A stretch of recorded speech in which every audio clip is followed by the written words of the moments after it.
तो नक्श को पार्टी में जाने के लिए बहुत देरी हो रही थी, लेकिन चित्रा के ऑर्डर को नक्श भला कैसे इग्नोर कर सकता था। तुरंत ही नक्श चित्रा के सामने जाकर खड़ा हो गया और चित्रा के बोलने का इंतजार करने लगा। हालांकि नक्श के अंदर एक गहरा बदलाव आ गया था और अब उसे किसी के भी ऑर्डर को पूरा करने या सुनने की कोई जरूरत नहीं थी, लेकिन नक्श अपने अंदर आए इस बदलाव की भनक भी चित्रा को नहीं लगने देना चाहता था। तभी चित्रा ने बोलना शुरू किया, तुम्हें याद है अभी कुछ दिन पहले ही मैंने तुम्हारा और अनिका का हॉस्पिटल में टेस्ट करवाया था। उसकी रिपोर्ट्स आ गई हैं, लेकिन हर बार की तरह इस बार भी कुछ पता नहीं चला है। रिपोर्ट्स के हिसाब से तुम दोनों की बॉडी में कोई दिक्कत नहीं है। अब तुम मुझे सच सच बताओ कि तुम्हारे किसी फैमिली मेंबर को कोई दिक्कत तो नहीं, या खानदान में किसी को कुछ रहा हो।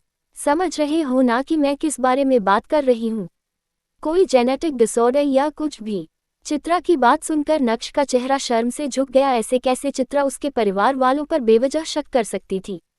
लेकिन अपने गुस्से को संभालते हुए नक्श ने शालीन अंदाज में कहा, नहीं माँ, ऐसा कुछ भी नहीं है। मेरे खानदान में कभी किसी को कोई भी बीमारी नहीं थी, सब हेल्दी है और मैंने कभी ऐसा कुछ सुना भी नहीं है।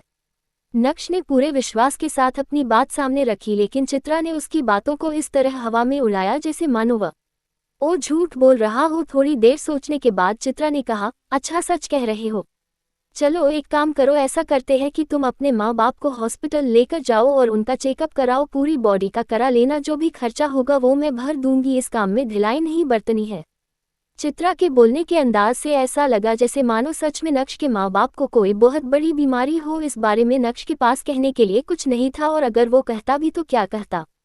कुछ देर तक उन दोनों के बीच खामोशी बनी रही। फिर नक्श ने कहा, नहीं, उन्हें कोई भी बीमारी नहीं है माँ, फिर चेकअप कराने की क्या जरूरत है? साथ ही मैं नहीं चाहता कि आप फालतू का खर्चा करें, पैसे वेस्ट क्यों करने हैं? नक्श की बात सुनकर चित्रा पूरी तरह से चिढ़ गई थी। तुरंत ही चित्रा ने अपना मुंह बनाते हुए कहा, तुम ज्यादा होशियार मत बनो, जितना कहा है उतना ही करो। बोल तो ऐसे रहे हो जैसे उन्हें हॉस्पिटल में कोई खा जाएगा। अरे इतने बड़े हॉस्पिटल में चेकअप कराना उन्हें अपने जीवन में कभी नसीब नहीं होगा। एक तरह से देखा जाए तो उन्हीं के लिए अच्छा होगा, समझ गए ना?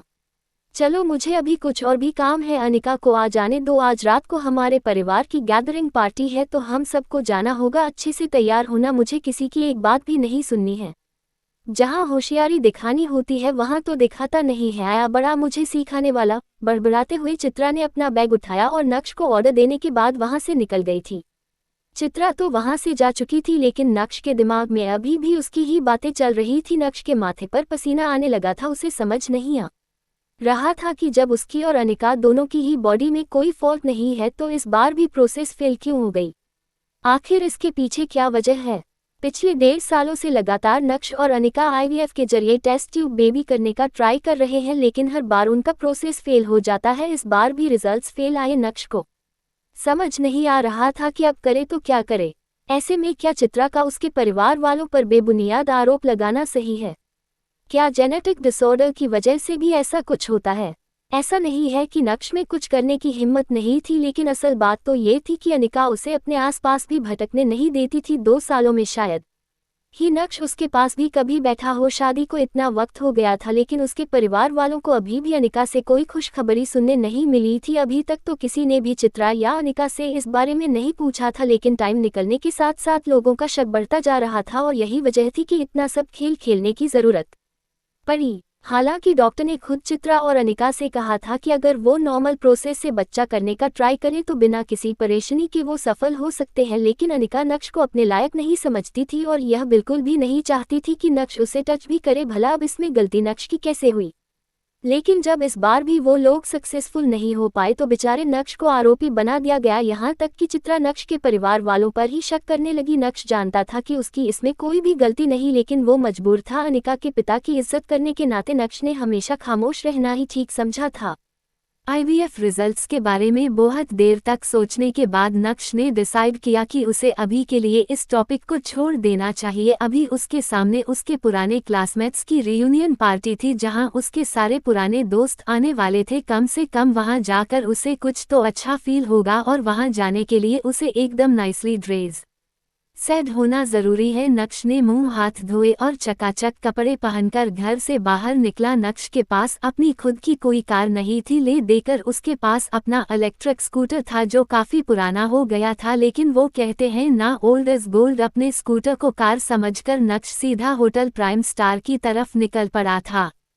होटल प्राइम स्टार सूरत की सबसे आलीशान होटलों में से एक मानी जाती थी। बड़े बड़े लोगों की मीटिंग्स और फंक्शंस यहीं होते थे और आज नक्श के क्लासमेट की रियूनियन पार्टी भी यहीं होने वाली थी। ब्लैक कलर का सूट पहने नक्श अपने पुराने स्कूटर पर होटल पहुंचा। वहां खड़े होटल स्टाफ ने जब नक्श के स्कूटर की हालत एक ही तो वो कंफ्यूज्ड हो गए। सूट पहनकर कोई इंसान अपने खटारा स्कूटर लेकर कैसे आ सकता है। हालांकि होटल के स्टाफ ने कुछ कहा नहीं, लेकिन नक्श को देखकर वो मन ही मन हंस रहे थे। अपने स्कूटर को होटल की पार्किंग में लगाने के बाद नक्श मिरर में अपनी शक्ल देखने लगा। अपने बालों को संवारने के बाद नक्श के कदम सीधा होटल के अंदर की तरफ बढ़ने लगे थे। अभी नक्श होटल के अंदर जाने ही वाला था कि तभी उसे पीछे से किसी ने आवाज दी, ओए नक्श रुक जा भाई, मेरा भी इंतजार कर ले। उस आवाज को सुनकर जैसे ही नक्श ने पीछे मुड़कर देखा तो उसके सामने एक लाल मर्सिडीज खड़ी थी, जिसकी खिड़की में से एक लंबे बाल वाला हैंडसम लड़का उसे देखकर दांत निकाल रहा था। उस लड़के को देखते ही नक्श खुश हो गया और उसकी खुशी साफ बता रही थी जैसे उसने कई दिन बाद अपने दोस्त को देखा था। तुरंत ही नक्श के कदम उस लाल मर्सिडीज की तरफ बढ़े और खुशी से झूमते हुए नक्श ने चिल्लाते हुए कहा, अरे हर्ष, तू केमचो भाई केमचो। हर्ष नक्श की ही क्लासमेट था और स्कूल का स्पोर्ट्स कैप्टन था। लंबा और हैंडसम होने के कारण लड़कियों में उसके खूब चर्चे रहते थे। यहाँ तक कि बड़ी क्लास की लड़कियां भी उसे दोस्त बनाना चाहती थी। उसकी दीवानगी की कोई कमी नहीं थी। अभी भी उसके पीछे कई लड़कियां पड़ी थी, लेकिन हर्ष हर किसी को घास नहीं डालता था। नक्श एक नॉर्मल इंसान की तरह ही उससे मिलना चाहता था, इसलिए अपनी तरफ से कोई दिखावा ना करते हुए उसने हर्ष से कहा, कितने दिनों बाद मिले यार, तेरी कार तो बहुत बढ़िया लग रही है, कितने की ली? हर्ष ने हवा में हाथ हिलाते हुए कुछ इस तरह नक्श की बात का जवाब दिया जैसे मानो उसे उसकी परवाह ही ना हो। ज्यादा महंगी नहीं है, बस 50 लाख की है। अपनी अमीरी का दिखावा करने के बाद हर्ष ने अपनी नजरें यहाँ वहाँ घुमाई। तभी उसकी नज़र साइड में खड़े पुराने से स्कूटर पर पड़ी, जिसे देखकर पहले तो उसने अपना मुंह बनाया और फिर अपने चेहरे पर हल्की सी मुस्कान बिखेरते हुए नक्श की तरफ देखते हुए बोला, नक्श तू यहाँ कैसे आ? मैं वो देख साइड में जो खड़ा है ना, मेरा हवाई स्कूटर, उसी से आया हूँ। अभी कुछ दिन पहले ही सर्विसिंग करवाई है, मस्त हवा से बातें करता हुआ चलता है, टेस्ट ड्राइव लेगा क्या? ये बोलते हुए नक्श ने हर्ष की आंखों में देखकर अपने स्कूटर की चाबी हर्ष की तरफ बढ़ाई। नक्श की इस हरकत को देखकर हर्ष को हंसी आ गई और वो कार से उतरते हुए बोला, अरे नहीं अभी नहीं, फिर कभी चलो अंदर चलते हैं, सब लोग इंतजार कर रहे होंगे। जैसे ही नक्श और हर्ष अंदर पार्टी हॉल में पहुंचे वैसे ही सारे जूनियर्स ने हर्ष को घेर लिया और ग्रीट करने लगे। इस दौरान हर्ष ने नक्श को कब साइड में कर दिया, नक्श को पता ही नहीं चला। ये देखकर एक पल के लिए नक्श को काफी बुरा लगा, क्योंकि वो बड़ी उम्मीद के साथ अपने दोस्तों से मिलने आया था। निराश होकर उसने मन ही मन सोचा कि उसके लिए तो एक कोना ही ठीक है, और फिर वो कोने में रखी चेयर पर जाकर बैठ गया। कुछ देर तक नक्श ने अपने आप को मन ही मन कोसा कि वो यहाँ क्या लेने आया है, लेकिन फिर जब वहां बैठे बैठे बाकी लोगों को देखा तो मन ही मन सोचने लगा कि यहाँ मौजूद जितने भी लोग एक दूसरे की वाहवाही कर रहे हैं, ये बस एक दिखावा है, बाकी कुछ नहीं। कम से कम नक्श के साथ जो हुआ वह एक सच्चाई तो थी। अगर इंसान अपनी जिंदगी में बेबस और लाचार हो जाए तो दुनिया उसके साथ कैसा सलूक करती है, ये बात नक्श अच्छी तरह से जानता था।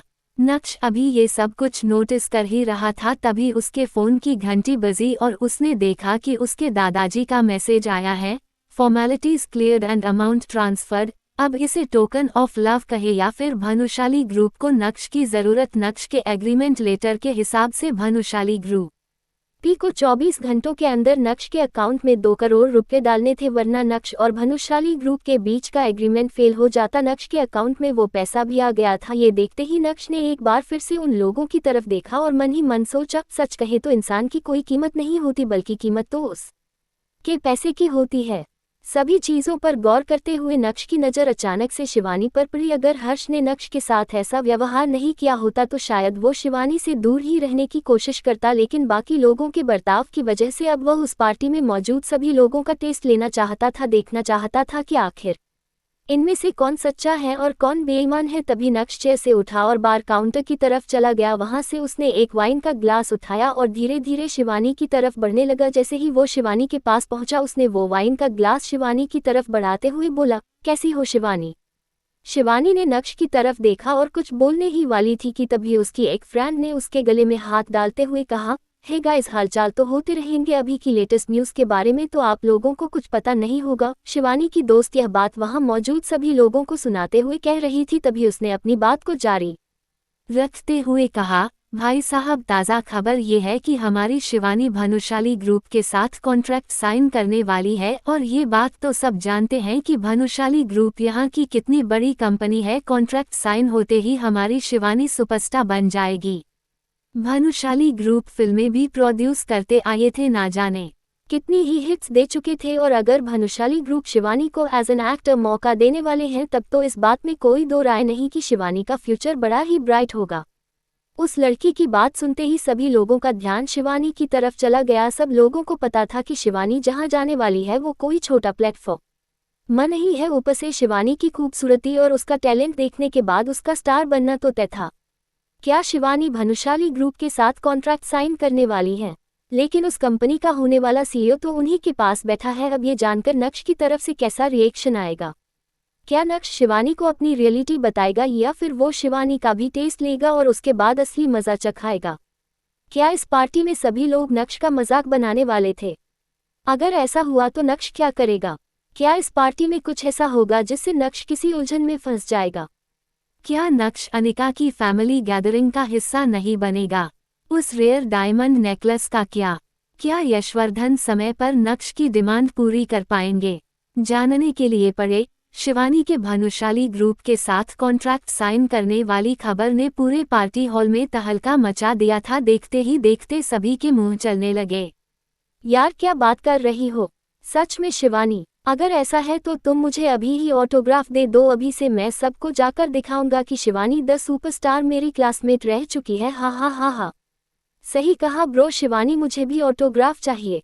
जहां एक तरफ सभी शिवानी से ऑटोग्राफ मांग रहे थे वहीं पीछे खड़ा नक्श वाइन के गल आशा का एक घूंट मारते हुए सोच रहा था कि जिस कंपनी के दम पर आज ये लोग इतनी खुशी मना रहे हैं, कल वही कंपनी मेरी होने वाली है। अगर आज शिवानी ने तेवर दिखाया तो आगे जाकर उसे भी कई सारी मुश्किलों का सामना करना पड़ सकता है। इस वक्त नक्श के लिए ना तो शिवानी बचपन का प्यार थी और ना ही एक अच्छी दोस्त। नक्श अपने दोस्तों के प्रति जिस भरोसे और विश्वास के साथ इस पार्टी में आया था वो पूरी तरह से टूट चुका था। सारी वाहवाही खत्म होने के बाद शिवानी फिर से अपनी जगह पर आकर बैठ गई। नक्श पहले से ही उसके बगल में बैठा था और शिवानी के चेहरे के हाव भाव को गौर से देख रहा था। नक्श और शिवानी के बीच में ज्यादा दूरी नहीं थी, फिर भी शिवानी ने एक बार भी उसकी तरफ देखना जरूरी नहीं समझा। हालांकि नक्श ने भी अब अपनी तरफ से पहल करनी बंद कर दी थी। वो तो बस देखना चाहता था कि इतनी रिस्पेक्ट मिलने के बाद इंसान के पैर जमीन पर टिकते हैं या नहीं। और नक्श को शिवानी की हरकत देखकर जवाब मिल गया था, क्योंकि शिवानी पूरी तरह से हवा में उड़ रही थी। इस बात से अनजान कि जो शख्स ठीक उसके पास में बैठा है वो भानुशाली ग्रुप का अगला सीईओ है। 10 मिनट बाद शिवानी की नज़र दरवाजे की तरफ गई और दरवाजे से अंदर आती हुई लड़की को देखकर उसने तुरंत ही नक्श की ओर देखा और मुंह बनाते हुए बोली, नक्श, क्या तुम ये चेयर वेकेट कर सकते हो? मेरी बेस्ट फ्रेंड अभी अभी इस पार्टी में आई है और मुझे उससे कुछ ज़रूरी बात करनी है। I hope you will understand. अपनी जगह से उठने से पहले नक्श ने सोचा कि क्यों ना लो प्रोफाइल मेंटेन करते हुए और दब्बू बनकर इस पार्टी का मजा लिया जाए। उसने उसी लहजे में शिवानी से कहा, अरे हाँ, मुझे तुम्हारी बेस्ट फ्रेंड याद है, your bench partner Priyanka, right?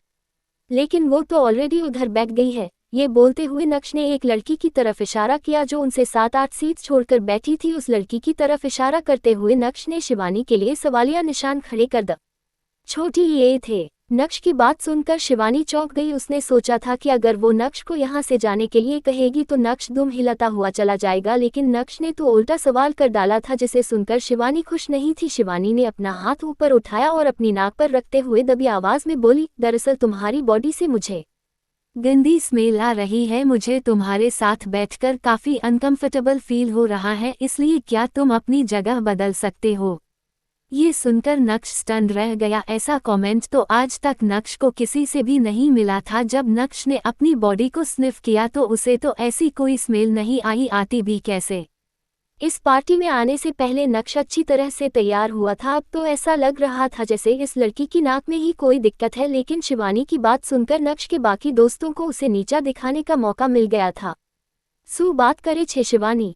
नक्श, क्या भाई, नहा के नहीं आया क्या? हा हा हा हा, अरे यार नक्श हमारा पुराना क्लासमेट है, हमें उसे समझना होगा। देखो उसके कपड़ों का भी कलर फेड हो गया है, इसका मतलब साफ है कि नक्श बहुत ज्यादा मेहनत वाला काम करता है। अब ऐसे में बॉडी से स्मेल तो आएगी ही। हा हा हा हा, दूसरे का क्लासमेट ने कहा और उसकी आंखों में नक्श के लिए नफरत साफ दिखाई दे रही थी। तभी एक फीमेल स्टूडेंट जो नक्श के बाजू में बैठी थी उसने नक्श से कहा, हटो हटो हटो, तुम मेरी जगह पर आओ, शिवानी को बीमार मत करो यार, अभी अभी तो उसकी खूबसूरत करियर की शुरुआत हुई है।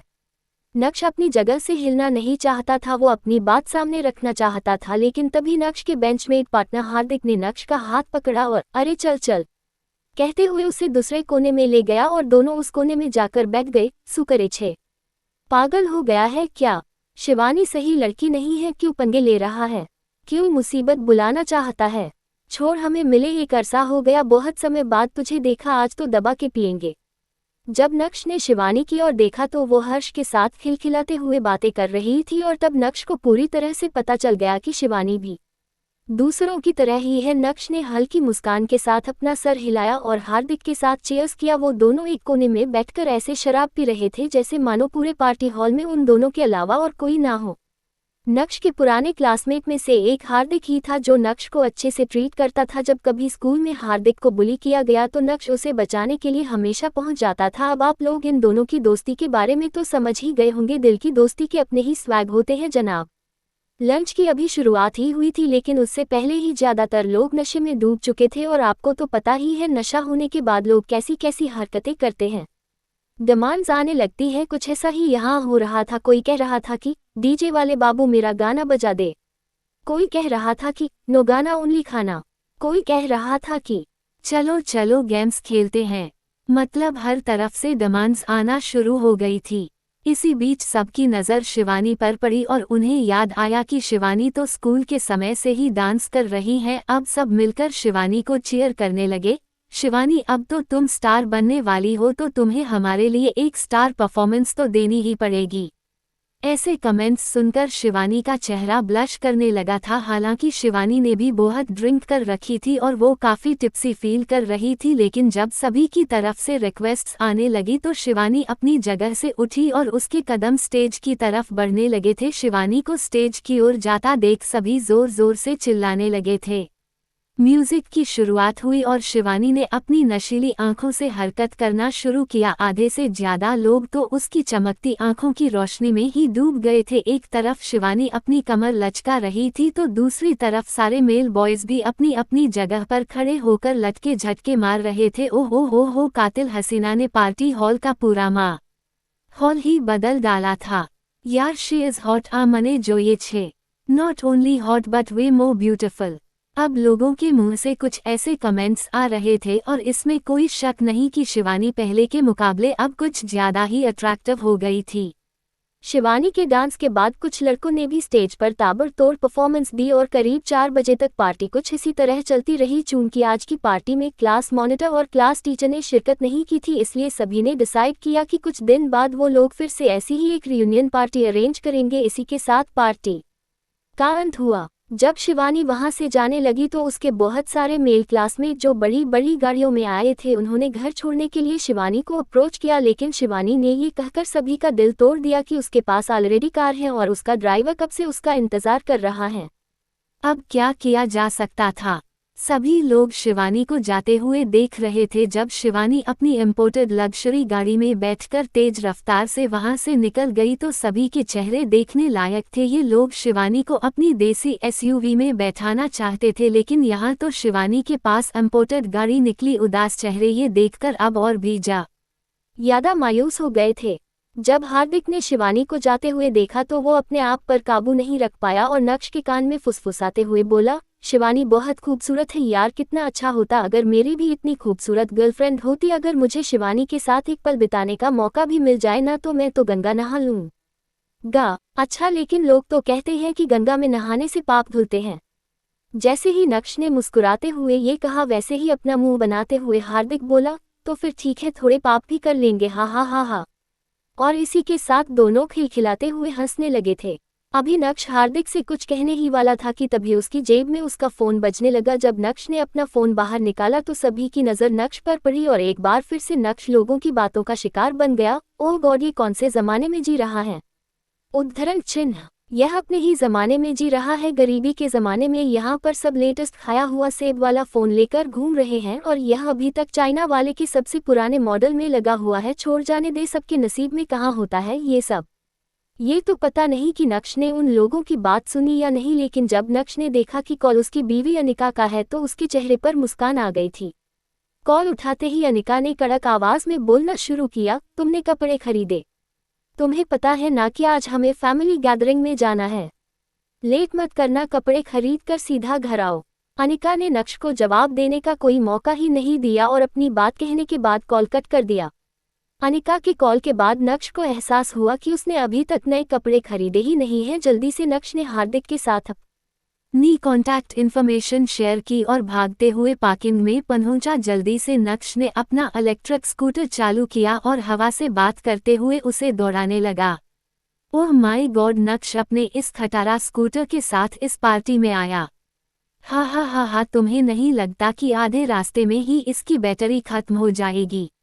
हा। जब नक्श की कुछ फीमेल क्लासमेट ने नक्श को उस स्कूटर पर जाते हुए देखा तो उन्होंने भी नक्श का मजाक उड़ाना शुरू कर दिया था। हालांकि नक्श और उनके बीच में काफी डिस्टेंस था, लेकिन उसके बाद भी नक्श ने उन लड़कियों की बातें सुन ली थी। वो अलग बात है कि नक्श को उन बातों से कोई फर्क नहीं पड़ा। दूसरी तरफ अनिका ऑफिस से निकलने के लिए पूरी तरह से तैयार थी। जैसे ही अनिका अपने केबिन से बाहर आई वैसे ही एक काले सूट पहना आदमी अपने हाथ में एक गिफ्ट बॉक्स लेकर अनिका के सामने जाकर खड़ा हो गया था। एक्सक्यूज मी, आप? अनिका उस आदमी को नहीं जानती थी और पजल्ड एक्सप्रेशन के साथ उसे देखे जा रही थी। काले सूट पहने उस आदमी ने वो गिफ्ट बॉक्स अनिका की ओर बढ़ाया और बहुत ही शालीन अंदाज में बोला, हमारे बॉस की तरफ से यह आपके लिए एक छोटा सा तोहफा। तभी इतने में अनिका की दोनों सेक्रेटरीज भी वहां आ गई और वो भी उस काले सूट पहने आदमी और उसके हाथ में थामे उस गिफ्ट बॉक्स को ही देखने लगी। क्या बात है मैडम, बॉयफ्रेंड की तरफ से गिफ्ट? वाकई में अनिका ने अपने एम्प्लॉइज को बोलने की काफी छूट दे रखी थी। ये सुनकर अनिका ने उन दोनों को ऐसे देखा जैसे मानो वो उन्हें गुस्से में खा जाएगी। फालतू की बकवास करने की कोई जरूरत नहीं है, मेरा कोई बॉयफ्रेंड नहीं है, अनिका ने गुस्से से कहा। उसके बाद अनिका ने एक नज़र उस काले सूट पहने आदमी पर डाली और एक पल के लिए हेजिटेट होते हुए उस गिफ्ट बॉक्स को लेते हुए पूछा, तुम्हारा बॉस कौन है? सॉरी, बॉस ने कहा है कि उन्हें पूरी उम्मीद है कि आप उनकी आइडेंटिटी को गैस कर लेंगी। ये तोहफा सिर्फ और सिर्फ आपके लिए है। मुझे उम्मीद है कि आज की रात आपकी शानदार जाएगी। ये बोलने के बाद वो काले सूट पहना आदमी पीछे मुड़ा और चुपचाप एनजी कॉर्पोरेशन से निकल गया। अनिका की नज़रें अपने हाथ में थामे उस गिफ्ट बॉक्स पर ही टिकी हुई थी और फाइनली उसने तय किया कि उसे इस गिफ्ट बॉक्स को खोलकर देखना चाहिए कि आखिर इसमें है क्या। वैसे उस गिफ्ट बॉक्स में था क्या? सूरत शहर में ऐसा कौन सा बॉस आ गया जो अनिका को गुमनाम तोहफे भेजने लगा? क्या अनिका उस गुमनाम बॉस को पहचान पाएगी? क्या इस गिफ्ट बॉक्स में ऐसा कुछ निकलेगा जिसे देखने के बाद अनिका के चेहरे पर खुशी ही खुशी होगी? या फिर सब कुछ उल्टा होने वाला था? क्या नक्श सही समय आने पर शिवानी को मजा चखाएगा? नक्श अपनी रियल आइडेंटिटी सबके सामने कब डिस्क्लोज करेगा?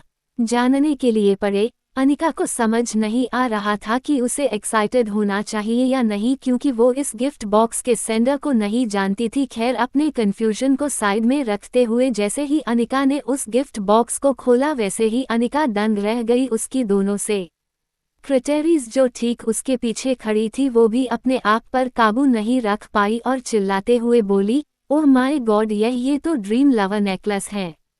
ओह माय गॉड, अपनी कंट्री में ऐसे सिर्फ 10 रेयर डायमंड नेकलेस हैं और एक नेकलेस आज मैडम के पास आ गया। वाओ मैडम, आपका बॉयफ्रेंड तो बहुत अटेंटिव है। दूसरी सेक्रेटरी ने कहा। अनिका की नज़र जैसे ही उस नेकलेस पर पड़ी वैसे ही उसे पता चल गया था कि यह एक असली ड्रीम लवर नेकलेस है, क्योंकि उसे यह नेकलेस बचपन से ही बहुत पसंद था और उसे dream lover rare diamond necklace के बारे में डिटेल्ड जानकारी भी थी। अभी जो नेकलेस उसके हाथ में था वो डेफिनेटली एक जेन्युइन ड्रीम लवर था। अनिका की आंखें उस गिफ्ट बॉक्स में रखे रेयर डायमंड नेकलेस से हटने का नाम ही नहीं ले रही थी। उसे ये सब काफी अनरियल सा लग रहा था, कहीं वो सपना तो नहीं देख रही थी। आखिर ड्रीम लवर नेकलेस उसे किसने दिया होगा? कौन दे सकता है? क्या वो विहान हो सकता है? लेकिन विहान के लिए ड्रीम लवर नेकलेस खरीदना इतना आसान नहीं होगा। अगर होता तो वो उसे पहले ही दे देता। कहीं ऐसा तो नहीं कि विहान को नक्श की बातों का कुछ ज्यादा ही बुरा लग गया हो और वो अनिका के सामने अपने आप को महान दिखाने के लिए अपनी सारी सेविंग्स इस ड्रीम लवर में लगा बैठा। ये सब सोचते हुए अनिका के दिल में कुछ होने लगा था और ये कुछ विहान को लेकर हो रहा था। अनिका अंदर ही अंदर बहुत टच्ड फील कर रही थी। अगर आज की फैमिली गैदरिंग में अनिका ने ये ड्रीम लवर नेकलेस पहना तो वो अपने खानदान की पहली औरत होगी जिसके पास इतना बेशकीमती हार है। अनिका मिसाल बन जाएगी खानदान उसे हमेशा याद रखेगा। ये सब सोचकर अब उसे और भी ज्यादा एक्साइटमेंट हो रही थी। दूसरी तरफ नक्श कपड़ों को लेकर बहुत परेशान हो रहा था। उसने मॉल में मोस्टली सारे आउटलेट्स को कवर कर लिया था लेकिन उसे अपने लिए कोई भी ढंग का सूट पसंद नहीं आ रहा था। हर किसी सूट में उसे कोई ना कोई खामी नजर आ रही थी, किसी का कलर तो किसी की फिटिंग। अब उसे ऐसा लगने लगा था कि यहाँ तो उसका काम नहीं बनने वाला है। जब नक्श को कुछ भी समझ नहीं आया तो उसने अपनी पर्सनल सेक्रेटरी को कॉल किया जो उसके दादाजी ने उसके लिए अरेंज की थी। धीरे धीरे भानुशाली ग्रुप नक्श को सारी लग्जरीज देता हुआ दिखाई दे रहा था। नक्श की सेक्रेटरी बहुत ही एफिशिएंट थी। आधे घंटे से भी कम समय में उसने नक्श के मुताबिक एक ऐसे सूट का इंतजाम किया जिसका कलर भी अच्छा था और उसकी फिटिंग भी परफेक्ट थी। अब नक्श को वाकई में लगने लगा था कि वो किसी बड़ी कंपनी का सीईओ है। फाइनली सूट मिल गया था और अब नक्श अपने हवाई की सवारी करते हुए सीधा घर की तरफ निकल पड़ा था। जैसे ही नक्श घर में घुसा उसने देखा कि उसकी बीवी लिविंग रूम में आईने के सामने ड्रीम लवर नेकलेस पहने अपने आप को निहार रही थी। निहारती क्यों नहीं, उसकी खूबसूरती में चार चांद जो लग गए थे। ऐसा लग रहा था कि नक्श के तोहफे से उसकी बीवी काफी सैटिस्फाइड है। इतनी सैटिस्फाइड है कि जैसे ही उसे यह नेकलेस मिला उसने झट से पहन भी लिया। लेकिन सच में अनिका की पतली गर्दन पर ड्रीम लवर नेकलेस वाकई में काफी नोबल और एलिगेंट लग रहा था। मिरर के रिफ्लेक्शन से जब अनिका की नज़र नक्श पर पड़ी जो ठीक उसके पीछे खड़ा था तो अचानक से अनिका के चेहरे के एक्सप्रेशंस बदल से गए। अनिका ने अपना ध्यान अपने कपड़ों की तरफ डाला जो उसे आज की फैमिली गैदरिंग में पहनने थे। एक तरह से अनिका ने नक्श के एग्जिस्टेंस को पूरी तरह से नज़रअंदाज कर दिया था। आपको क्या लगा? अनिका नक्श को देखकर खुशी से झूम उठेगी। कैसे, क्यों? अनिका को तो पता ही नहीं था कि उसे यह नेकलेस नक्श ने दिया है। उसके हिसाब से तो यह नेकलेस विहान ने दिया है। चित्रा जो सोफे पर बैठकर टीवी देख रही थी, जब उसका ध्यान नक्श के हाथ में उस काले हैंडबैग पर गया तो उसने चौंकते हुए नक्श से कहा, इसमें क्या है? तुम्हारे कपड़े, जल्दी जाओ और चेंज करो, हमें 5 मिनट के अंदर अंदर निकलना है। सारू 6 मैं अभी चेंज करके आता हूँ, नक्श ने चित्रा से कहा और तुरंत ही अपने कमरे की तरफ निकल पड़ा। चित्रा ने उसे सिर्फ 5 मिनट का समय दिया था। उन 5 मिनटों में जितना जल्दी हो सकता था नक्श ने अपने कपड़े बदले, मुंह हाथ धोए और कमरे से बाहर आ गया। जब चित्रा की नज़र नक्श पर पड़ी जिसने ग्रे कलर का रॉयल सूट पहना था तो उसकी आंखों में एक अलग ही लेवल का सैटिस्फैक्शन देखा जा सकता था। चित्रा बोली, हम यह सूट बुरा नहीं है, आज पहली बार तुम जावेरी खानदान के दामाद लग रहे हो, वरना हमेशा तो तुम बुझे हुए चिराग ही लगते हो। जल्दी करो, मुझे फिर से आज लेट नहीं होना है। अनिका के चेहरे पर कोई खुशी नजर नहीं आ रही थी। भले ही नक्श आज कितना ही हैंडसम क्यों ना लग रहा हो, लेकिन अनिका उसे हमेशा की तरह दबा ही रही थी। हाई हील्स पहनकर अनिका सबसे पहले घर से बाहर निकली। नक्श ने कार ड्राइव की और जल्द ही वो तीनों जावेरी खानदान के मैंशन में पहुंच गए थे। मैंशन के पार्किंग लॉट में पहले से ही 10 से 12 शानदार लग्जूरियस कार्स खड़ी थी। ऐसा लग रहा था जैसे महंगी गाड़ियों का एग्जीबिशन हो। चित्रा ने डार्क ग्रीन कलर की लॉन्ग ड्रेस पहनी थी जिसपे कशीदों की शानदार डिजाइन थी। चित्रा बहुत ही एलिगेंट और खूबसूरत लग रही थी। उसके चेहरे की मुस्कान 100 गुना ज्यादा बढ़ गई जब वो और अनिका दोनों एक साथ मैंशन की तरफ बढ़ने लगे। अनिका के बारे में क्या ही कहना, बैकलेस ब्लैक ड्रेस में वो गजब की खूबसूरत लग रही था। बड़ी और ऊपर से ड्रीम लवर नेकलेस ने उसे अप्सरा बना दिया था। उन दोनों को देखकर कोई यह नहीं कह सकता था कि ये दोनों माँ और बेटी है, बल्कि दोनों एक दूसरे की बहनें लग रही थी। जब चित्रा और अनिका मैंशन के हॉल में पहुंचे तो उन दोनों की खूबसूरती ने काफी अटेंशन बटोरी। बहुत सारे रिलेटिव्स और दोस्त जो चित्रा और अनिका के करीब थे वो उनकी तरफ आए और उन्हें ग्रीट करने लगे। एज यूजुअल नक्श को किसी ने पूछा ही नहीं, वो दोनों उसे अकेला छोड़कर आगे निकल गए थे और चूंकि नक्श उन दोनों के पीछे पीछे आ रहा था इसलिए सभी ने उसे इग्नोर किया। हालांकि कुछ ऐसे भी लोग थे जिन्हें ऐसी फैमिली गैदरिंग्स में नक्श का आना बहुत अच्छा लगता था। बमेम्बो अंकल को ही देख लो, जब तक वो नक्श को नीचा नहीं दिखा देते उन्हें नॉर्मल फील नहीं होता था। अरे आपानो नक्श छे, मुझे यकीन नहीं हो रहा तुम्हें इतने अच्छे कपड़ों में देखकर। पहली बार तुम इंसान लग रहे हो, मैं तो तुम्हें पहचान ही नहीं पा रहा हूँ। नक्श को देखकर मेम्बो अंकल तुरंत ही नक्श के करीब आ गए और उसके कंधे पर हाथ रखते हुए कहा। उन्होंने जानबूझकर इतना तेज चिल्लाते हुए कहा जिससे ज्यादा से ज्यादा लोगों की नज़र नक्श पर पड़े और वो भी उसका मजाक बनाए।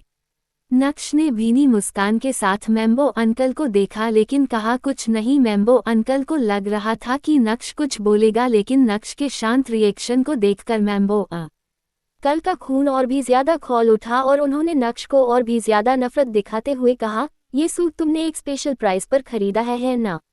मुझे अच्छे से याद है, मैंने इस सूट को चोर बाजार में देखा था। कितने का है? 500, 600। इस सूट की क्वालिटी क्या है? मेम्बो अंकल की बात सुनकर ज्यादा से ज्यादा लोग अब नक्श को नफरत की नज़र से देखने लगे थे और कुछ तो नक्श को देखकर जोर जोर से हंस रहे थे।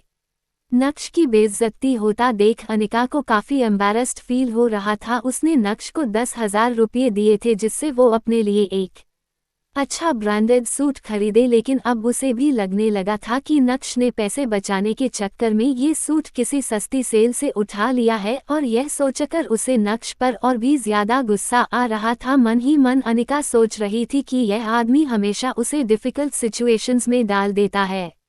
मेम्बो अंकल सॉरी आपको डिसअपॉइंट करने के लिए, लेकिन इन कपड़ों पर मैंने 1 रुपया भी खर्चा नहीं किया है।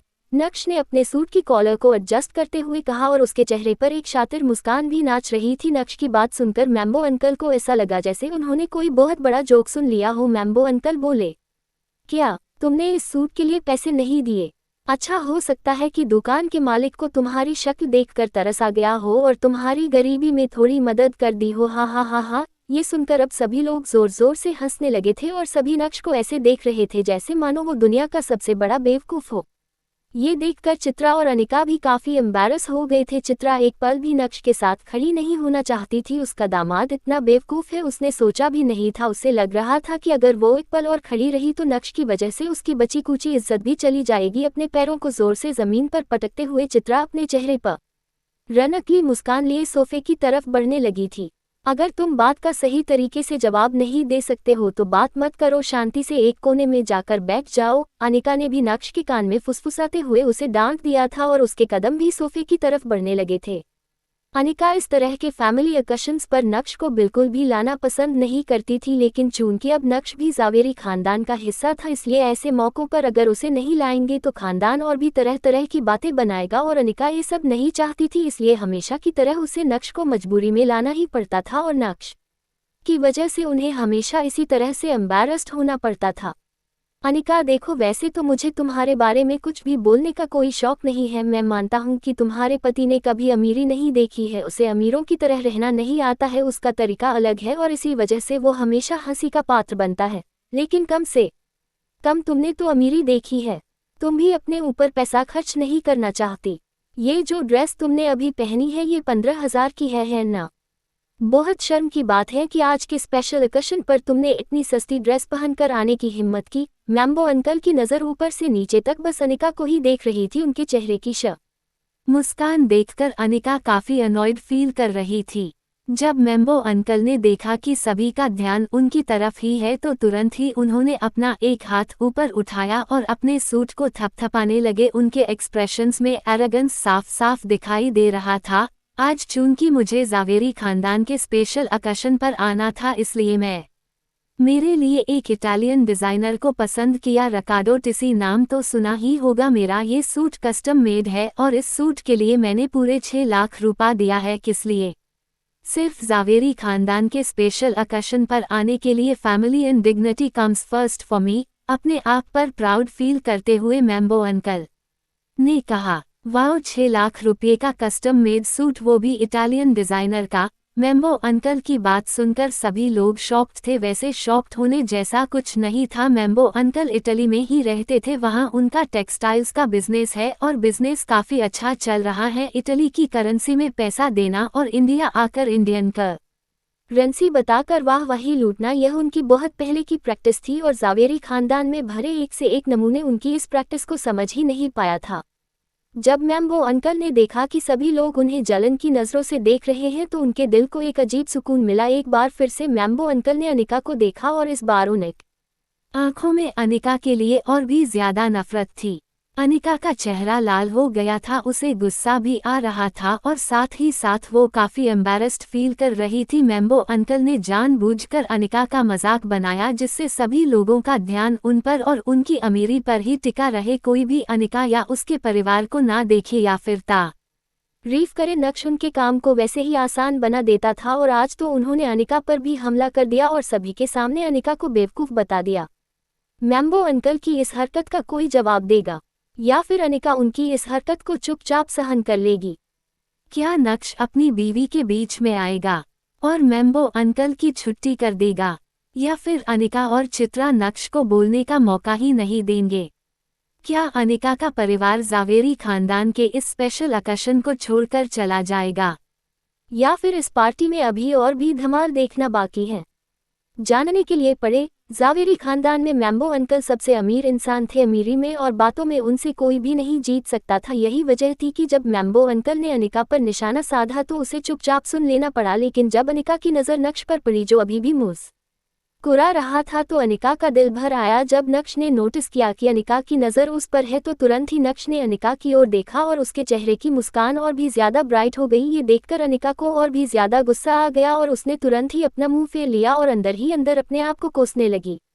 वैसे ही नक्श और अनिका के बीच में बहुत डिफरेंसेस थे और आज मैम्बो अंकल ने आग में घी डालने का काम किया। उनके चेहरे पर शातिर मुस्कान नाच रही थी जिसे नक्श ने नोटिस कर लिया था। नक्श के कदम मैम्बो अंकल की तरफ बढ़ने लगे और जिस तरह से शुरुआत में मैम्बो अंकल ने नक्श के कंधे पर हाथ रखा था उसी तरह से इस बार नक्श ने उनके कंधे पर हाथ रख दिया। यह क्या कर रहे हो? तुम्हारे अंदर तमीज़ नहीं है? मैम्बो अंकल बहस करने के लिए हमेशा तैयार रहते थे। उन्हें छोटी छोटी बातों को बड़ा बनाने में बहुत मज़ा आता था। नक्श की इस हरकत ने उन्हें बहुत गुस्सा दिला दिया और उन्होंने तुरंत ही नक्श के हाथ को झटका मारते हुए अपने कंधे से हटाया और अपने सूट को झाड़ने लगे। उन्हें डर था कि नक्श का हाथ लगने से उनका 6 लाख का कस्टम मेड सूट खराब हो जाएगा। विलायती लोगों के नखरे तो आपको पता ही है कैसे होते हैं। मैम्बो अंकल के बिहेवियर से नक्श को कोई फर्क नहीं पड़ा। मुस्कुराते हुए उसने अपना हाथ अपनी जेब में डाला और मैम्बो अंकल की ओर देखते हुए तंज मारते हुए कहा, ये 6 लाख का सिर्फ एक कपड़ा है और इन्हें डर था कि मेरा हाथ लगने से ये खराब हो जाएगा, इसलिए मेरी अनिका ऐसे कपड़े पहनती ही नहीं है जिससे उसे खराब होने का डर हो। मेरी अनिका वो चीज़ें पहनती हैं जो हाथ लगने से भी खराब नहीं हो सकती। वो ज्वेलरी पहनना प्रेफर करती है, सिर्फ ज्वेलरी। ये बोलते हुए नक्श ने अनिका को अपनी ओर खींचा जो नक्श की बात सुनकर पूरी तरह से स्टन्ड थी।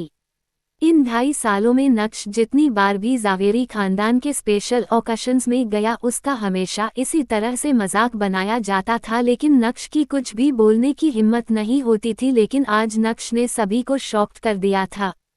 चित्रा को तो अपनी आंखों पर यकीन नहीं हो रहा था। इधर उधर देखने के बाद नक्श ने मैम्बो अंकल की ओर देखते हुए कहा, क्या आपको अनिका की गर्दन पर ड्रीम लवर नेकलेस दिखाई नहीं दे रहा? बस इसकी कीमत मत पूछिएगा क्योंकि आपने जो ये सूट पहना है ना, ऐसे 100 सूट भी ड्रीम लवर नेकलेस का मुकाबला नहीं कर पाएंगे। नक्श की बात सुनकर अब सभी की नजरें अनिका पर जाकर अटक गई थी। मेरा मतलब है अनिका की गर्दन पर जाकर अटक गई थी। वो कहते हैं ना कि शब्दों में बहुत ताकत होती है। नक्श ने ऐसा कुछ कह दिया था कि हॉल में मौजूद सभी लोग साइलेंट मोड पर चले गए थे और पीछे सिर्फ पियानो की मधुर आवाज़ ही सुनाई दे रही थी। अनिका की गर्दन को गौर से देखने के बाद सारे गेस्ट जैसे पागल ही हो गए। क्या मैंने कुछ गलत तो नहीं सुन लिया, या फिर मैं कुछ गलत तो नहीं देख रही हूँ? इसने तो वाकई में ड्रीम लवर नेकलेस पहना है। वाओ, कितना खूबसूरत है यह। अनिका की खूबसूरती में 4 चांद लगा रहा है। इंडिया में सिर्फ इसके 10 पीस ही हैं। हर औरत का सपना है ये ड्रेम लवर और अनिका ने तो अपना सपना पूरा भी कर लिया है। अनिका की गर्दन पर ड्रीम लवर नेकलेस देखने के बाद हॉल में मौजूद सारी औरतें काफ़ी ज़्यादा एक्साइटेड थी और सिर्फ औरतें ही नहीं बल्कि जितने भी मर्द वहां मौजूद थे वो भी ड्रीम लवर देखकर शॉक्ड थे। कई लोग ऐसे भी थे जिन्होंने ड्रीम लवर के बारे में कभी कुछ सुना ही नहीं था, लेकिन आज जब उन्हें उसके दर्शन हुए तो उन्हें पता चला कि इस नेकलेस को ड्रीम लवर क्यों कहा जाता है, और यह जानने के बाद वो लोग भी शॉकिंग जोन में चले गए थे। एक पल के लिए अनिका हॉल में मौजूद सभी लोगों के लिए आई कैचिंग पर्सनालिटी बन गई थी। सभी की नजरें उसी पर टिकी हुई थी और ये एक हक्कर उसे बहुत अच्छा लग रहा था। वो काफी सैटिस्फाइड फील कर रही थी और करेगी भी, क्यों नहीं। एक औरत क्या चाहती है, यही कि सब उसकी तारीफ करे, और अनिका के साथ यही तो हो रहा था। कुछ समय पहले अनिका को नीचा दिखाया गया और अब देखिए अनिका टॉप पर पहुंच गई थी। उसी समय अनिका ने अपना ध्यान नक्श पर लगाया जो ठीक उसके बाजू में खड़ा था। चित्रा के साथ साथ अब अनिका को भी यकीन हो गया था कि नक्श बदल गया है। खैर यह समय नक्श के अंदर आ रहे चेंजेस जानने का नहीं बल्कि अपनी ओर ज्यादा वाहवाही लूटने का था। इसलिए अनिका बार बार अपना हाथ ड्रीम लवर पर लगाते हुए सभी को दिखाने और साथ ही साथ जलाने की कोशिश कर रही थी। मुझे लगता है कि तुम लोगों को बेवकूफ़ बना रहे हो। कैसा ड्रीम लवर? तुम लोगों के पास इतना पैसा कहाँ से आया कि तुम ड्रीम लवर खरीद सको? मुझे लगता है कि अनिका ने नकली ड्रीम लवर नेकलेस पहना है। अनिका की गर्दन में पहने उस नेकलेस को घूरते हुए मैम्बो अंकल ने कहा। हालांकि उन्हें पता था कि वो असली ड्रीम लवर ही है, लेकिन इस समय वो अपनी बात को सामने रखते हुए उसे फेक बताने की कोशिश कर रहे थे। उन्हें लग रहा था कि लोग उनकी बात पर यकीन करेंगे और यह बात आगे तक जाएगी। वैसे भी उन्हें इस तरह की बहस करने में मज़ा ही मज़ा मिलता था। जब नक्श ने ये सुना तो उसके चेहरे के एक्सप्रेशंस पूरी तरह से बदल गए थे। मुंह बनाते हुए नक्श ने कहा, अगर आपको यकीन करना है तो करो, वरना कोई बात नहीं। और हमारे पास कितना पैसा है, ये पूछने वाले आप होते कौन हो? क्या अब हमें आपको पैसों का हिसाब भी देना होगा? उद्धरण चिन्ह। नक्श चुप हो जाओ। अचानक से चित्रा सोफे से उठी और उसके कदम नक्श की तरफ बढ़ने लगे थे। नक्श को गुस्से की नज़र से देखने से बाद चित्रा मुस्कुराते हुए मैम्बो अंकल की तरफ बढ़ी और शांत आवाज में बोली, भाई साहब नक्श आपसे बहुत छोटा है, कभी कभी उसे गुस्सा आ जाता है तो छोटे बड़ों का कायदा भूल जाता है, लेकिन आप तो बड़ हैं, क्यों फालतू की बहस कर रहे हैं? छोड़िए, जाने दीजिए। ओह अच्छा हाँ, कावेरी कहीं दिखाई नहीं दे रही और बच्चे भी नहीं दिख रहे।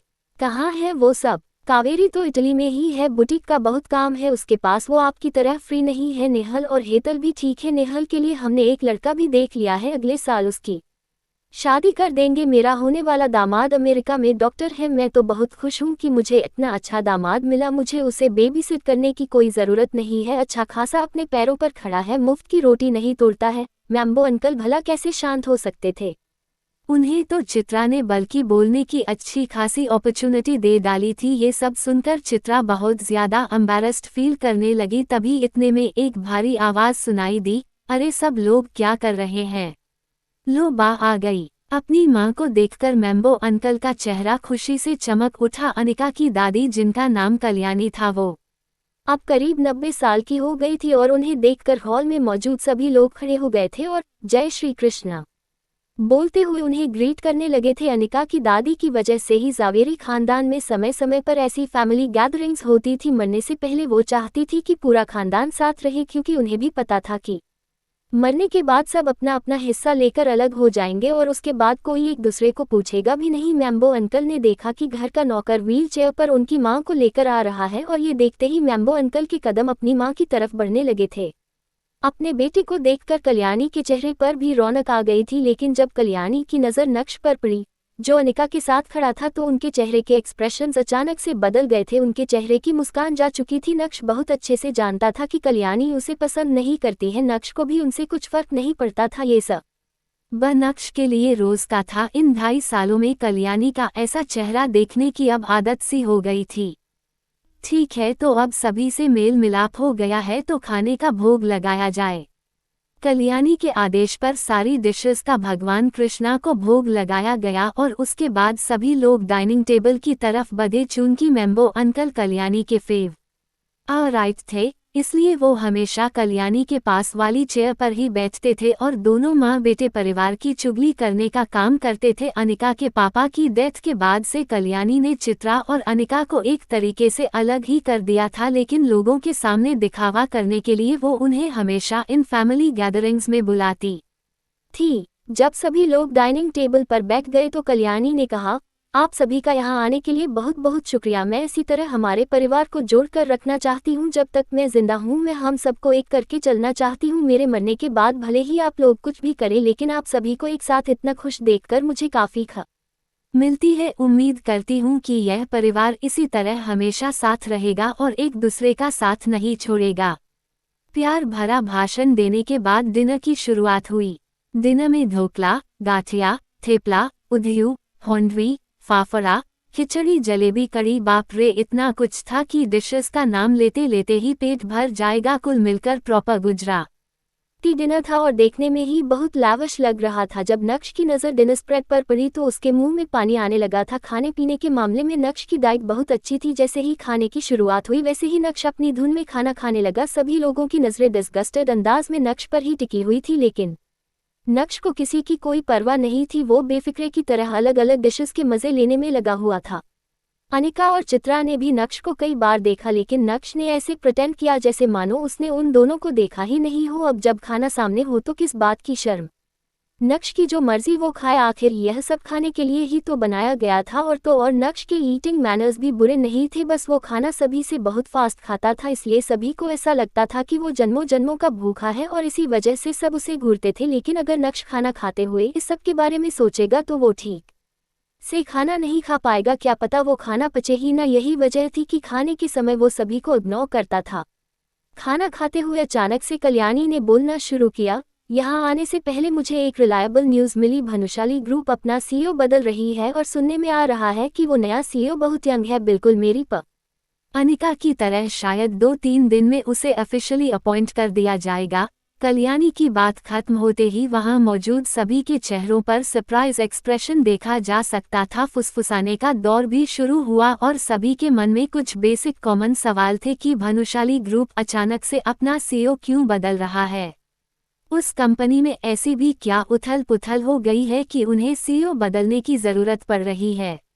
वो नया सीईओ कौन होगा, वो क्या नए चेंजेस लेकर आएगा, भानुशाली ग्रुप का फ्यूचर प्लान क्या है, वगैरह वगैरह। हालांकि सभी लोगों को पता था कि यह उनके लिए एक अच्छी अपॉर्चुनिटी साबित होने जा रही है। जावेरी खानदान भी बिजनेस के मामले में सूरत के अंदर कम पॉपुलर नहीं था और उनके साथ भी कई छोटी बड़ी कंपनीज काम करती थी, लेकिन अब उन्हें भानुशाली ग्रुप के साथ मिलकर काम करना था क्योंकि भानुशाली ग्रुप मार्केट में बहुत स्ट्रॉन्ग था। और कुछ कुछ कंपनीज होती हैं ना जिनका नाम सुनकर ही काम हो जाता है, भानुशाली ग्रुप उनमें से था। और यही वजह थी कि जावेरी खानदान उनके साथ में अग्रीमेंट साइन करना चाहता था। यकीन मानिए अगर यह अग्रीमेंट साइन होता है तो इससे जावेरी खानदान को बहुत फ़ायदा होगा। जावेरी खानदान की ऊंचाई की नई शुरुआत हो जाएगी। लेकिन क्या भानुशाली ग्रुप का नया सीईओ जावेरी खानदान से कोई डील करेगा? क्या नक्श जावेरी खानदान की हरकतों को भूल जाएगा? क्या नक्श अपनी बीवी अनिका के लिए जावेरी खानदान से डील करेगा? तब क्या होगा जब जावेरी खानदान को पता चलेगा कि भानुशाली ग्रुप का नया सीईओ नक्श है? अनिका और चित्रा की तरफ से कैसा रिएक्शन आएगा? मैम्बो अंकल का क्या? वो तो नक्श को फ्री की रोटी चबाने वाला समझ रहे हैं, तो नक्श उनसे कैसे निपटेगा? जानने के लिए पड़े नहीं है कि जावेरी खानदान पहली बार भानुशाली ग्रुप को अप्रोच करने जा रहा था। बीते सालों में कई बार जावेरी खानदान ने भानुशाली ग्रुप को प्रपोजल्स भेजे थे, लेकिन उन्होंने सारे प्रपोजल्स रिजेक्ट कर दिए। अब इसके पीछे की असली वजह जो कोई भी हो, लेकिन भानुशाली परिवार हर मामले में जावेरी खानदान से 10 कदम आगे था। ऊंचा और पावरफुल होने के कारण उन्होंने जावेरी खानदान को कभी घास तक नहीं डाली। लेकिन अब जब भानुशाली ग्रुप अपने सीईओ को बदल रहा है और ऊपर से एक यंग सीईओ कमान संभालने वाला है, तो जावेरी खानदान को कुछ पॉसिबिलिटीज नजर आ रही थी। जावेरी परिवार इस अपॉर्चुनिटी को अपने हाथ से खोना नहीं चाहता था, भले ही वो नया सीईओ उनके प्रपोजल को एक्सेप्ट करे या फिर रिजेक्ट। लेकिन जावेरी परिवार एक बार फिर से कोशिश करके देखना चाहते थे। नक्श का पूरा ध्यान अपने खाने पर था, लेकिन जब उसने कल्याणी के मुंह से भानुशाली ग्रुप के नए सीईओ वाली खबर सुनी तो तुरंत ही उसका सर ऊपर की ओर उठ गया था। उसकी आंखों में एक अलग ही चमक आ गई थी। मन ही मन नक्श सोचने लगा कि भले ही कल्याणी 90 साल की हो गई है और उनसे चला भी नहीं जाता है, लेकिन मार्केट में कब या चल रहा उन्हें सब खबर रहती है। कल्याणी सभी के रिएक्शन नोटिस कर रही थी और उसके चेहरे पर मुस्कान बरकरार थी। खाना खाते हुए धीरे से कल्याणी ने सभी से पूछा, तो फिर क्या ख्याल है? क्या किसी के पास कोई आइडिया है कि हम भानुशाली ग्रुप के नए सीईओ से कैसे मुलाकात करें?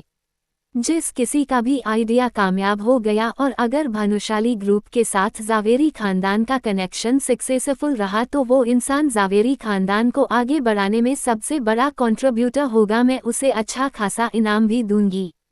मैं जाना चाहता हूँ। दादी मुझे भी जाना है। मुझे जाने दो, मुझे बिजनेस के बारे में डिस्कशन करना अच्छे से आता है।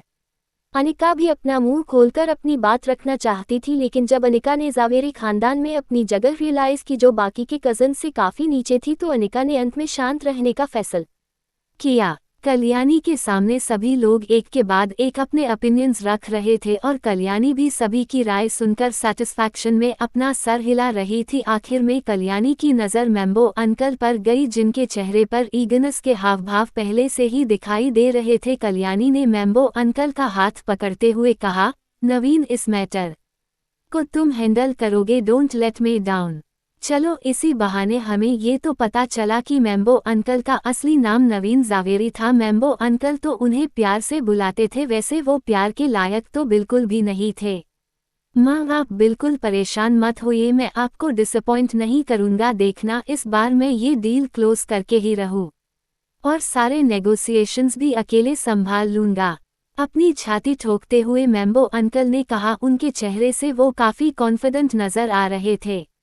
एक तरफ माँ और बेटे के बीच में कुछ सीरियस बातें चल रही थी तो दूसरी तरफ नक्श भाई साहब का खाना हो गया था। अपनी थाली में चम्मच रखने के बाद हाथ मुंह पोंछने के लिए नक्श ने ना उठाया और मैम्बो अंकल को देखा, जो सीरियस अंदाज में कल्याणी को कुछ समझाने की कोशिश कर रहे थे। ये देखकर नक्श मन ही मन खिलखिलाते हुए हंसने लगा था। मैम्बो अंकल डील क्लोज करेंगे, नेगोशिएशंस भी कर लेंगे। भाई, इतना कॉन्फिडेंस उनके अंदर कहाँ से आया? यह इटली नहीं है, इंडिया है। इंडिया, यहाँ सब कुछ परखा जाता है। और मैम्बो अंकल को तो पता ही नहीं है कि उन्होंने भानुशाली ग्रुप के नए सीईओ को पहले ही ऑफेंड कर दिया है और उसके बाद भी तो भानुशाली ग्रुप से कनेक्शन बनाने की बात कर रहे हैं। नक्श के मन में ये सारी बातें चल रही थी और ये सब सोचकर उसे बहुत मज़ा आ रहा था। फैमिली गैदरिंग खत्म होने के बाद नक्श अनिका और चित्रा को लेकर घर की तरफ निकल पड़ा था। रास्ते में अनिका ने नक्श की किसी भी बात पर कोई ध्यान नहीं दिया। उसके दिमाग में तो बस कल्याणी की बातें घूम रही थी कि कैसे जावेरी खानदान भानुशाली ग्रुप के साथ कनेक्शन बनाना चाहता है और उस डील को क्लोज करने की जिम्मेदारी मैम्बो अंकल को दी गई। कल्याणी अपने चारों बेटों में से, माफ कीजिएगा, अब अनिका के डैड तो रहे नहीं, तो अपने तीनों बेटों में से सबसे ज्यादा मैम्बो अंकल को ही पसंद करती थी और ज्यादातर सारी अच्छी अपॉर्चुनिटीज उन्हीं को संभालने के लिए बोलती थी, जिसमें उन्हें इंडियन मार्केट के ABCD का भी नॉलेज नहीं था। बस इटली में अपना बिजनेस क्या चमका दिया। कल्याणी को ऐसा लगता था जैसे मैम्बो कहीं पर भी फतह कर सकता है। अनिका यही सोच रही थी कि अगर वो कोई पैतरा चलाए और उसके आइडिया से अगर जावेरी खानदान और भानुशाली ग्रुप के बीच में डील क्लोज हो जाए तो वो अपनी NG कॉर्पोरेशन को भी डूबने से बचा सकती है। अगर उसे और भी ज़्यादा फाइनेंशियल एड मिलेगा तो यह उसके और उसकी कंपनी के लिए बहुत अच्छा होगा। वैसे अभी तो उसकी डूबती हुई कंपनी को विहान बजाज संभाल रहा था, लेकिन अब जब उसने अनिका को ड्रीम लवर नेकलेस खरीद कर दे दिया है तो क्या उसके पास भी अब उतना पैसा होगा? अनिका के मन में यही सारी बातें घूम रही थी और वो जितना इस बारे में सोच रही थी उतनी ही ज्यादा उसे इरिटेशन हो रही थी। अनिका का बर्ताव देखकर नक्श को समझ आ गया था कि वो क्यों इतनी स्ट्रेस्ड है, लेकिन उस समय नक्श ने कुछ नहीं कहा। रुकिए, रात को सोने से पहले अचानक से नक्श जमीन पर लगाए अपने बिस्तर से उठा और सीधा बेड की तरफ बढ़ा जहां अनिका बस लेटने ही वाली थी। नक्श ने अनिका को देखा और उसका मन किया कि आज की रात वो अनिका के साथ ही सोए, लेकिन अपनी इस इच्छा को साइड में रखते हुए नक्श ने अनिका को दिलासा देते हुए कहा, अनिका, तुम परेशान मत हो। मैम्बो अंकल भानुशाली ग्रुप के साथ डील क्लोज नहीं कर पाएंगे। इस बार तुम्हारे अलावा वो डील कोई भी क्लोज नहीं कर सकता है। अपनी बात कहने के बाद नक्श ने अनिका के रिएक्शन का इंतजार भी नहीं किया और वापस अपने जमीन वाले बिस्तर पर जाकर लेट गया और आंख बंद करके सोने की कोशिश करने लगा। नक्श की बात सुनकर एक पल के लिए अनिका शॉक्ड रह गई थी। उसे यकीन नहीं हो रहा था कि नक्श ने उसके दिमाग में चल रहे उन थॉट्स को पहचान लिया था। हालांकि जो कुछ भी नक्श ने कहा उसे सुनने के बाद अनिका स्पीचलेस हो गई थी। अनिका नक्श की बात पर यकीन नहीं करना चाहती थी। अगर वो भानुशाली ग्रुप के पास डील लेकर गई और वो डील क्लोज होगी ही होगी, इस बात की क्या गारंटी थी। नक्श को कैसे पता कि उसके चाचा और उसके बाकी के कजन्स इस डील को क्रैक नहीं कर पाएंगे। नक्श तो अनिका को कंफर्ट देने आया था, लेकिन अब तो अनिका और भी ज्यादा कंफ्यूज्ड दिखाई दे रही थी। नक्श से अपनी नज़र हटाते हुए अनिका ने लाइट बंद की और बेड पर लेट गई। अनिका उन सब चीज़ों के बारे में नहीं सोचना चाहती थी, इसलिए सब कुछ भूलकर उसने अपनी आंख बंद की और सोने की कोशिश करने लगी।